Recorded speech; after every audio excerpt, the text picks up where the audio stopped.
Good morning, welcome to एजुके 5।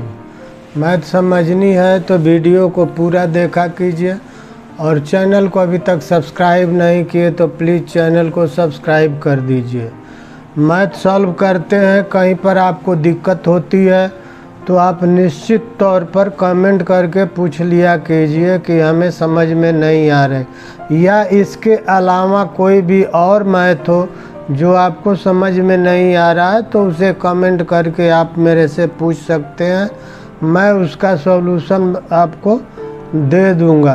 तो इसलिए आप वीडियो के साथ शुरू से अंत तक बने रहिए और चैनल के साथ भी हमेशा कांटेक्ट में रहिए, और इसके लिए आपको चैनल को सब्सक्राइब करना ज़रूरी है।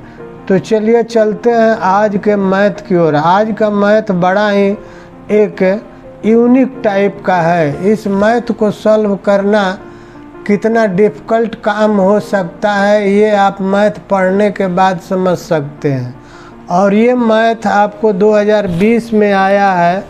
ये मैथ आपको सभी जगह आते रहता है, हर एग्ज़ाम में आने वाला ये प्रश्न है, इसलिए इसे ज़रूर शुरू से अंत तक देखिएगा और समझिएगा। हालांकि जब सॉल्व करेंगे तो पता चलेगा कि ये कितना आसान है या कितना भास्ट है। तो चलिए देखते हैं।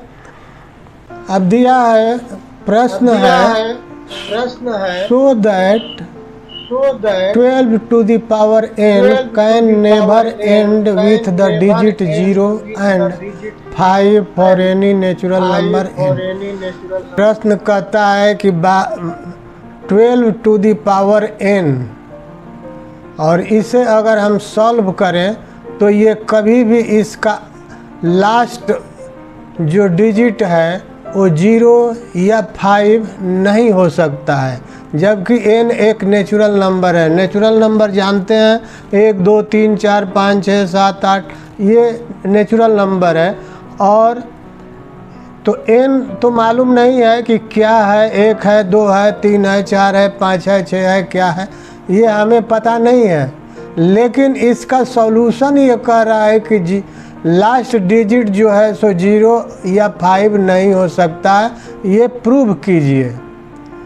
तो इसे हमें प्रूव करना है। तो चलिए सबसे पहले देखते हैं 12 to the power n is equal to 2 into 2 into 3 to the power n, और ये बराबर हो गया है आपका 2 स्क्वायर इंटू 3 पर whole to the power n, बराबर हो गया 2n into 3 to the power n।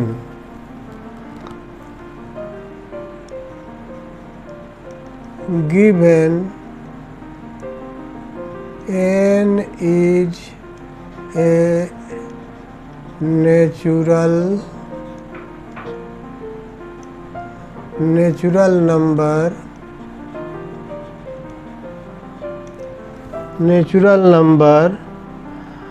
and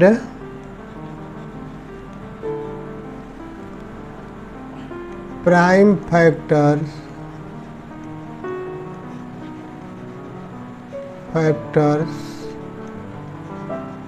are 2 and 3, which are not a 0 or 5, hence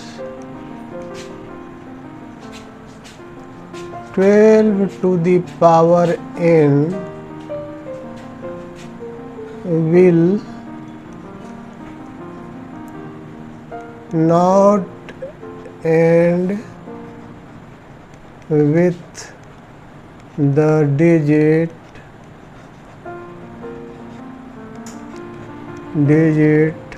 0 and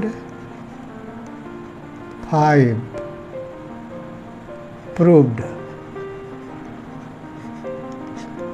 ये आपका साबित हो गया। तो ये प्रश्न है, ये 2020 में आया है और इस पढ़ने से लगता है कितना वास्ट है, लेकिन हम जब एग्ज़ाम में बैठते हैं तो प्रश्न पढ़ करके भूल जाते हैं कि इसे कैसे सॉल्व करना है।